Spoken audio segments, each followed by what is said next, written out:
Bonjour, aujourd'hui on plonge dans les annonces assez énormes de NVIDIA lors de leur conférence GTC 2025. Ah oui, le GTC, c'était dense cette année. Carrément. Le PDG Jensen Huang a vraiment brossé un tableau, disons, saisissant de ce qui nous attend, avec l'IA, les robots, la puissance de calcul. C'est le moins qu'on puisse dire. Une vision très très large. Alors, pour décortiquer tout ça, on va s'appuyer sur un résumé vidéo bien fait, trouvé sur la chaîne YouTube AI Click. Ils ont pointé les aspects clés. D'accord. L'idée, c'est vraiment de creuser un peu. Comprendre comment NVIDIA compte en gros redéfinir les règles du jeu technologique. Allez, on s'y met. Oui, parce que ce qui est frappant, c'est l'ampleur. C'est pas juste une mise à jour de produits, hein. Non, c'est clair. C'est une refonte quasi complète de l'infrastructure, des applications. C'est vraiment une vision d'écosystème qu'il propose. Jensen Huang a beaucoup insisté là-dessus. L'IA va toucher quasiment tous les secteurs. Hmm. Elle a même utilisé cette image, vous savez, des deux types d'usines dans chaque entreprise. Ah oui, j'ai noté ça aussi. Une pour le physique, l'autre pour l'IA. C'est parlant. Exactement. Et il a aussi rappelé, bien sûr, le rôle de CUDA. Indispensable, CUDA. Voilà. Leur plateforme logicielle, les bibliothèques GPU, tout ça rend les choses plus rapides, plus intelligentes, comme il dit. Et c'est vrai que le calcul accéléré, ce n'est plus du tout une option aujourd'hui. C'est un game changer, comme on dit. Tout à fait. Et CUDA, c'est la plateforme clé. Sa dissémination, elle est massive maintenant. Ce n'est plus juste pour les experts, loin de là. Un écosystème énorme s'est bâti dessus. D'ailleurs, dans cette idée d'ouverture, ils ont annoncé rendre public un outil d'aide à la décision basé sur l'IA, Ah oui, intéressant. pour démocratiser un peu. C'est l'idée affichée, oui. Rendre la résolution de problèmes complexes plus accessible, même pour des équipes moins spécialisées. Intéressant.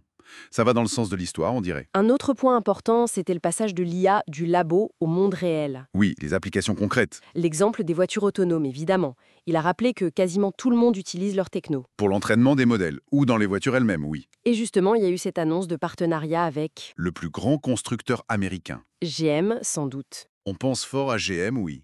Pas seulement pour les voitures du futur, mais aussi pour moderniser les usines.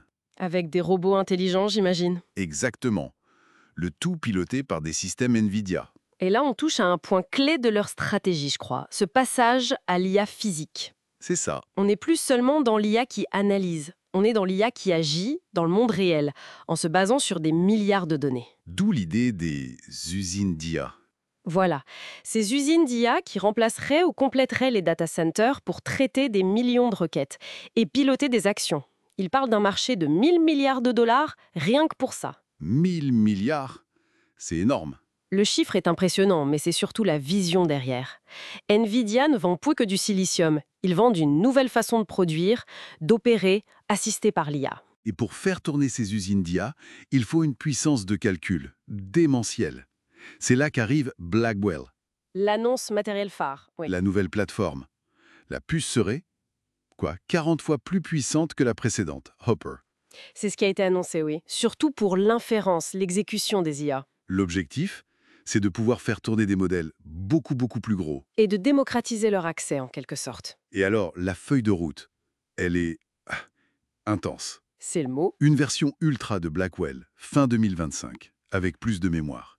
Et après ça, attention, une nouvelle architecture IA chaque année. Chaque année, c'est fou. On parle de Vera Rubin en 2026, pour l'efficacité énergétique, Vera Rubin Ultra en 2027, pour les connexions entre puces. Ce qui est crucial pour les très gros modèles d'IA, effectivement. Et Feynman en 2028, avec une nouvelle génération de mémoire HBM. La mémoire ultra rapide collée à la puce. Essentielle pour alimenter ces monstres. Ce rythme annuel, c'est soutenable. C'est la grande question. C'est extrêmement agressif. Clairement, ils veulent garder une avance technologique écrasante. Oui, on sent bien la stratégie. Chaque génération s'attaque au goulot d'étranglement de la précédente. La mémoire, la communication inter-GPU, la conso d'énergie, c'est une course folle. Mais est-ce que le marché, les clients, les développeurs, est-ce que tout le monde peut suivre ce rythme? C'est moins sûr. D'autant que ce ne sont pas que les puces. NVIDIA repense toute l'infrastructure autour. Tout à fait. L'approche système. On a entendu parler de photonique pour les connexions, Oui, la lumière pour aller plus vite et consommer moins. C'est clé. de stockage optimisé, de réseaux hyper intelligents comme Spectrum X. Ben oui, quand on a des milliers de GPU qui doivent bosser ensemble, parfois à distance. Le réseau devient critique. Exactement. La vitesse, la latence, tout compte. Ces plateformes comme Spectrum X, avec la photonique, c'est fait pour ça. Ils ont annoncé des commutateurs Quantum X pour fin 2024 et Spectrum X en Ethernet pour 2026. C'est vraiment pensé comme un tout. Puce, réseau, logiciel. C'est ça qui est fascinant. Tout est interdépendant pour maximiser la perf globale. Ensuite, Jensen Huang est passé à ce qu'il appelle le potentiel le plus gigantesque. L'IA physique. Les robots, les machines qui agissent. Oui. Et là, il a sorti un chiffre. 50 000 milliards de dollars de marché potentiel. 50 000 milliards. Ça concerne l'industrie, la logistique, la santé. C'est énorme. Pour ça, ils ont mis en avant leur plateforme Isaac et Cosmos. Pour la simulation et l'entraînement des robots, oui. Et surtout, l'annonce de GR00T. GR00T, le modèle de fondation pour robots humanoïdes. Voilà, présenté comme le premier cerveau IA générique pour ces robots, ouvert et personnalisable. L'idée, c'est de leur donner une capacité de raisonnement, d'apprentissage plus proche de l'humain, si j'ai bien compris. C'est ça. Et en plus de GR00T, il y a Newton, Le moteur physique open source. co-développé avec Google DeepMind, Disney Research. Excusez du peu. Pas mal comme partenaire. Le but de Newton, c'est d'apprendre aux robots la physique du monde réel, pour qu'ils interagissent mieux avec plus de contrôle, de précision. GR00T et Newton, c'est clair que ce sont des briques essentielles pour passer de l'IA qui analyse à l'IA qui fait des choses physiquement. Et le côté open source, c'est malin. Ah oui, c'est stratégique pour accélérer l'adoption, faire grandir l'écosystème robotique autour de leur technologie. Après, Oui. soyons clairs, la vision est belle, mais les défis pour voir des robots humanoïdes partout, ils sont immenses. Technique, sécurité, coût. Éthiques, sociaux.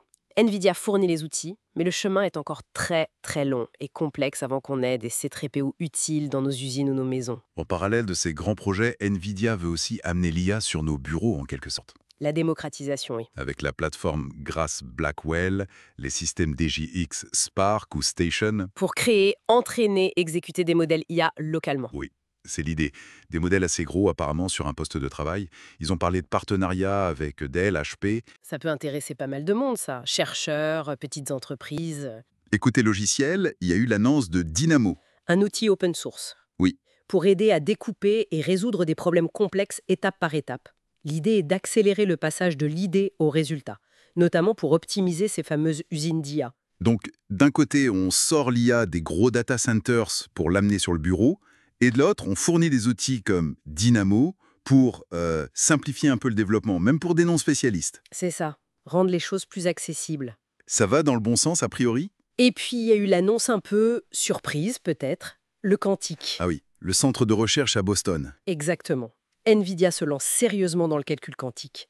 Il le présente comme un centre de pointe pour le calcul hybride. Hybride, c'est-à-dire quantique et classique avec leur GPU. C'est ça. L'objectif, c'est de voir comment coupler les deux pour résoudre des problèmes scientifiques aujourd'hui insolubles. Il parle de collaboration avec Harvard, etc. C'est un pari sur le long terme, ça. Très long terme, oui. Les discussions au GTC ont rappelé qu'on en est encore au balbutiement. Oui, l'objectif proche, c'est quelques dizaines de qubits logiques stables. On est loin, très loin des millions qu'il faudrait pour que ce soit vraiment utile à grande échelle. Mais en investissant maintenant, Ils se positionnent. Ils veulent être à l'intersection de toutes les futures vagues de calcul. C'est stratégique. alors si on essaye de faire une synthèse rapide, Vas-y. ce qui frappe, c'est l'ambition démesurée. La largeur de la vision, matériel, logiciel, applications comme la robotique et même le quantique. Une feuille de route hyper agressive. C'est vrai. On a vraiment l'impression que NVIDIA ne suit pas les tendances, mais qu'ils veulent les créer, définir l'agenda technologique. C'est exactement ça. C'est une stratégie de convergence et surtout une volonté d'accélérer le rythme de l'innovation de façon assez brutale presque. L'intégration de l'IA partout? De manière fluide, presque invisible à terme. Dans l'industrie et sans doute dans notre quotidien, la question c'est à quelle vitesse et avec quelles conséquences réelles. Et ça m'amène à une dernière question, un peu pour la route. Je t'écoute. Cette cadence folle-là, une nouvelle architecture majeure chaque année, c'est bluffant techniquement, d'accord. Mais au-delà du défi pour NVIDIA, ça pose une question plus large, non? Tu veux dire? À quelle vitesse est-ce que nous, collectivement, nos infrastructures, nos compétences, notre société même, À quelle vitesse on peut vraiment absorber une telle accélération? Mhm. Une telle montée en puissance exponentielle de l'IA? Ah oui, c'est une excellente question. Est-ce qu'on est prêt à suivre ce rythme effréné? Voilà. C'est une question ouverte, je pense, qui mérite qu'on y réfléchisse un